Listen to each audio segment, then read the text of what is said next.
A woman will literally rewrite the entire story of your relationship inside her head. She'll rehearse the breakup speech, mourn you, and mentally move on. All because you failed to do something she desperately wanted but refused to ask for. And the worst part? You'll have absolutely no clue it even happened until right now, because I'm about to tell you everything.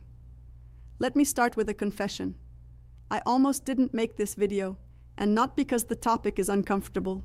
Trust me, I have zero shame. But because what I'm about to share breaks an unwritten code that women have been silently protecting for generations. Researchers at the University of Texas conducted a multi-year study on communication gaps in romantic relationships, and they found something that should genuinely alarm every man watching this.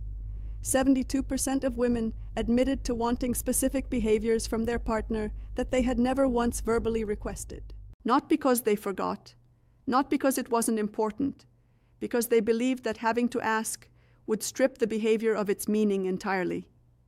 She would rather go without the thing she wants than have to explain it to you. That's not stubbornness. That's not a flaw. That's wiring. And if you don't understand that wiring, you will keep losing women who were completely in love with you, and you'll never understand why they left. Now, I titled this video Dirty for a reason, but probably not the reason you're thinking. Some of these are physically intimate, sure, but most of them are dirty in a different way. They're the thoughts she buries, because society told her wanting them makes her too much, too needy, too traditional, too intense. So she shoves them into a mental vault, locks it, swallows the key, and prays that somehow you just figure it out. Well, today is the day you figure it out. And I'll warn you, number 3 on this list is the one that breaks most relationships silently, invisibly, without a single argument. It just erodes things until one day she's gone and you're holding your phone, wondering when everything changed. So pay attention when we get there. Here we go. Number 7, interrupt her overthinking with physical certainty. Every woman has a version of this moment. She's spiraling. Maybe it's about work. Maybe it's about something her mother said. Maybe it's about a comment her friend made 3 days ago that she's been mentally dissecting with forensic precision. Her brain is running 17 tabs, and none of them are loading properly. What most men do in this situation is try to fix it. They start troubleshooting. Well, have you tried talking to your boss? Maybe just don't respond to her text. And from a logical standpoint, that makes perfect sense. Problem identified, solution offered, case closed. But here's what she actually wants and what she will chew her own off before requesting. She wants you to walk over without saying a single word, take her face in both hands and kiss her forehead, or pull her against your chest and just hold there. No advice, no commentary, just your physical presence, communicating something that words consistently fail to deliver. I'm here. I'm solid. You can fall apart for a second because I'm not going anywhere. Neuroscientist Dr. Tiffany Field, who founded the Touch Research Institute at the University of Miami, has published over 100 studies proving that physical touch reduces cortisol levels by up to 31% within minutes. But here's what the data doesn't capture: the emotional weight of unsolicited touch from someone you trust. That's not just stress relief, that's safety made physical. Snorts. She won't ask for this because asking for comfort feels like admitting weakness. Most women have been conditioned to handle everything themselves. Requesting to be held feels like filing a formal complaint against her own independence. So she spirals alone and quietly resents that you didn't notice. You don't need to read her mind, you need to read her shoulders. If they're tense, if she's gone quiet, if she's scrolling her phone but clearly not absorbing anything, that's your signal. Don't ask what's wrong, just close the distance and be the interruption her nervous system is begging for. Number 6, say her name during intimate moments, and not just those moments. There is something neurologically electric about hearing your own name spoken by someone you're attracted to. A study from the journal Brain Research found that hearing your own name activates specific regions of the left hemisphere associated with self-representation and identity processing. Your name is the one word in any language that your brain treats as fundamentally yours. Now, apply that to intimacy. Not just physical intimacy, though. Yes, absolutely that, but also the quiet moments when you're cooking together and he says your name before asking you to hand him the salt. When you're walking ahead of him and he calls your name just to make you turn around so he can look at you. When he's telling a story to his friends and says, "So then Sarah turns to me." And the fact that she exists in his narrative by name, not as my girlfriend or she, but as her. Most men default to pet names, babe, baby, hun. Those are warm and familiar, but also generic. Every woman he's ever dated was probably babe at some point. Her name, though, that's exclusively hers. And when you use it in a moment of intensity, a whispered confession, a heated argument where you stop and say her actual name, a moment of closeness where her name is the only word you can manage, that creates a response that pet names simply cannot replicate. She'll never ask you to use her name more often because that would make it feel manufactured. The power is that it feels instinctive, like you're so consumed by her specifically that her name is the word your brain reaches for automatically. Number 5, handle another man's attention toward her with calm dominance, not reactive jealousy. This one is spicy, and I know it's going to trigger some debate, so let me be precise. She does not want you to start a fight or make a scene. That's not attractive. That's a liability. But she also doesn't want you to be completely unbothered. If another man is clearly flirting with her and you just sit there sipping your drink with zero reaction, she registers that. And what she registers is not, "Wow, he's so secure." What she registers is, "He doesn't care enough to respond." The sweet spot is calm, measured possessiveness. You walk over. You place your hand on her lower back. You look the other guy in the eye with completely relaxed confidence that says, "I see exactly what you're doing, and I'm not even slightly threatened, but she's with me, and we both know it." Maybe you extend a handshake. Maybe you introduce yourself. Maybe you simply redirect the conversation with a casual smile that communicates absolute ownership of the situation. Evolutionary psychologist Dr. David Buss found that women consistently rated proportional mate guarding as attractive. The key word is proportional. Too much, and she feels controlled. Too little, and she feels unvalued. But that middle ground, where you acknowledge the situation without being destabilized by it, that is profoundly attractive on both a conscious and subconscious level. The dirty part, she might even enjoy the moment a little. Not because she wants to make you jealous, but because your response tells her everything about your confidence, your investment, and your willingness to claim her without caging her. That distinction, claiming versus caging, is where most guys get it catastrophically wrong.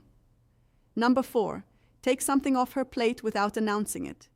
This is the silent killer of female attraction, and almost nobody is talking about it. The American Psychological Association's 2023 Stress in America survey found that women reported significantly higher levels of chronic stress than men across every measured category: work, family, household management, emotional labor, logistics, scheduling. She is running an invisible project management system in her head at all times, and most of it goes completely unnoticed. She wants you to identify one thing on her mental checklist without her having to delegate it and just handle it quietly, completely without expecting a parade. The car needs an oil change. It's done. She mentioned the kitchen faucet is dripping, fixed by the time she gets home. She's been stressing about groceries. The fridge is stocked, not because she asked, because you paid attention and acted. Researcher Eve Rodsky calls this cognitive labor in her book Fair Play. Her research shows that in most heterosexual relationships, women carry roughly 70% of this invisible workload. And the exhaustion isn't from the tasks themselves, it's from being the only person who remembers that the tasks exist. When a man proactively handles something without being told, it creates a wave of relief and attraction that is almost embarrassingly powerful. She feels genuinely cared for, not because the task was hard, because the noticing was rare. She'll never ask you to do this, because asking you to take something off her plate is ironically another thing on her plate. The moment she has to identify the task, explain it, and follow up on whether you did it, she's done more work than if she'd handled it herself. The magic is in the initiative. The magic is in her coming home and realizing something is already done, and she didn't have to think about it for even 1 second. Men who master Clear's throat, this become addictive because in a world where she has to manage everything, the man who manages something for her becomes the only place she can actually rest. Number 3. This is the relationship killer I warned you about. She wants you to pursue her after you already have her. That's it. That's the whole thing. And it is staggering how many men completely abandon this the moment the relationship becomes official. During the dating phase, you were incredible. You texted first, you planned dates, you complimented her without being prompted. Every interaction felt like you were actively choosing her, like being with her was a privilege you didn't take for granted. Then you got comfortable. And comfort is wonderful, but somewhere between comfort and complacency, you stopped doing the things that made her fall for you. Not because you stopped caring, because you assumed the work was done. Dr. John Gottman, whose research has predicted divorce with over 90% accuracy, identifies this as the erosion of turning toward. His data shows that couples who eventually separated had a turning toward rate of only 33%, while couples who stayed together maintained a rate above 80%. She doesn't need grand romantic gestures every week. She needs evidence, consistent, undeniable evidence that you would choose her again today. That if you met her for the first time this afternoon, you'd still pursue her. That she hasn't become furniture in your life.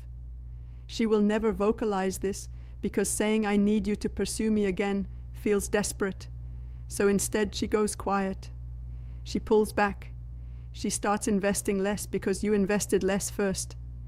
And by the time the conversation happens, if it ever does, the distance has already hardened into something much more difficult to reverse. A random Tuesday text that says, I was just thinking about you and had to tell you, takes 4 seconds to send and can sustain weeks of emotional connection.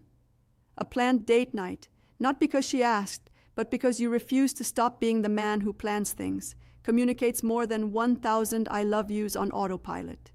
The men who keep pursuing their partners long after the chase is over are the men whose partners never stop being in love with them. The men who stop, they become roommates slowly, painlessly, and then all at once. Number 2, be verbally explicit about your desire for her, specifically her. Most men think women want to hear that they're beautiful, and they do. But your beautiful is the baseline. It's the equivalent of tipping 15%. It's sort of expected, and it doesn't leave an impression.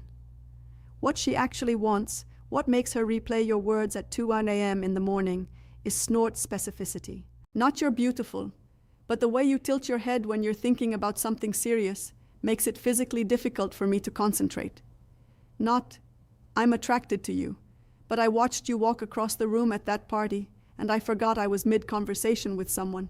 Not you look good, but that thing you did with your hair today, I've been distracted since this morning, and it's becoming a problem. The dirty element here is intensity. She wants to feel like your attraction to her is slightly unmanageable. Not in a threatening way, in a way that communicates, you have disrupted my ability to function normally, and I am not even a little bit sorry about it. That raw, almost confessional quality where you're not delivering a compliment, but admitting to a condition. That's what makes women feel genuinely desired.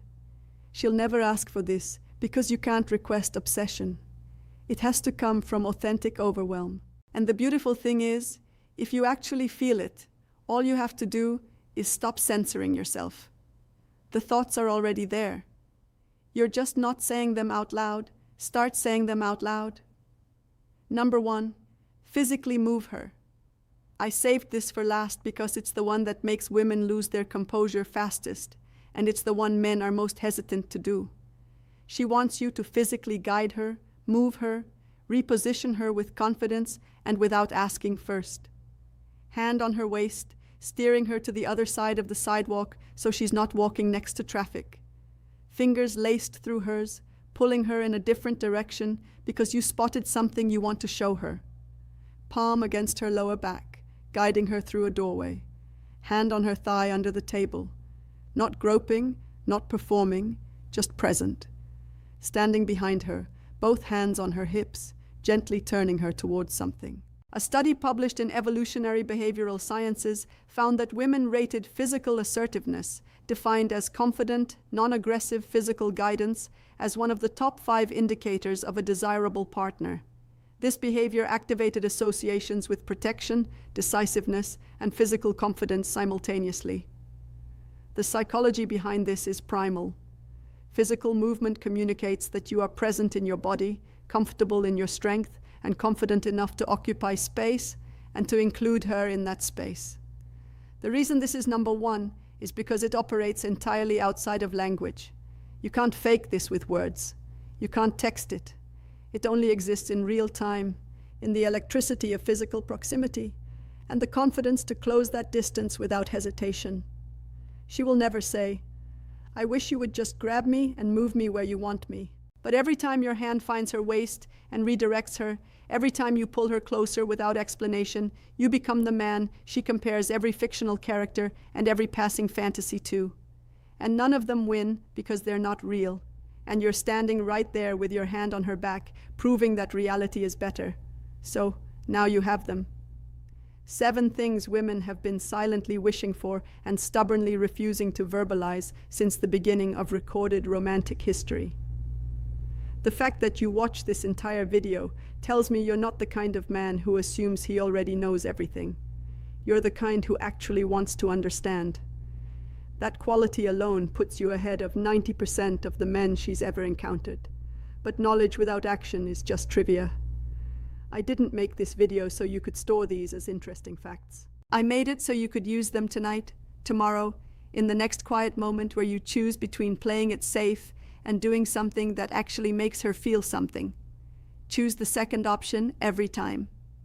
Now here's something that ties everything together in a way that might genuinely change your next interaction with her. While you've been sitting here learning what she secretly wants, there's an entirely separate reality playing out on her end that you're probably blind to.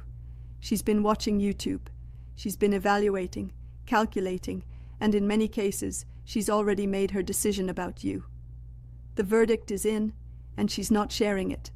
The video appearing on your screen right now is called 4 Clear Signs She's Already Chosen You, but isn't telling you.